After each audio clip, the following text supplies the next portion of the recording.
yaqinda gap eshitib qoldim-da, Instagramga kirib, men baxtsiz bo'lib qoldim deb aytdi. Yaqinda bir video ko'zim tushib qoldi. Ya'niki, albatta misol uchun tasavvur qiling, bir topish tutishi o'rtacha bo'lgan oila, farzandlari bilan ovora bo'lgan, ularni tarbiyasi, ularni kirini yuvgan, katta bir joyini tozalagan bir odam qiynalib turib Instagramga bitta kirsa-da, bittasi hali dengizlarni bo'yida, hali kokteyllarni, mevalar bilan, sevgan yori bilan yurib yurgan videolarni ko'rsatsa, to'g'ri bir safar ta'sir qilmas, bir safar ta'sir qilmas, oxiri odam manda qachon degan narsa paydo bo'lib qoladi.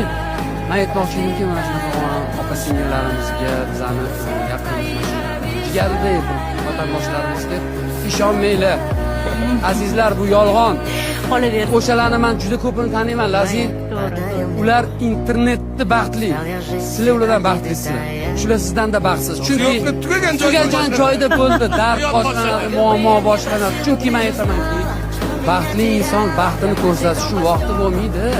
Uni olib, har bir daqiqadan uni foydalanadi, uni videoga olishga. Bu faqat maqtanish.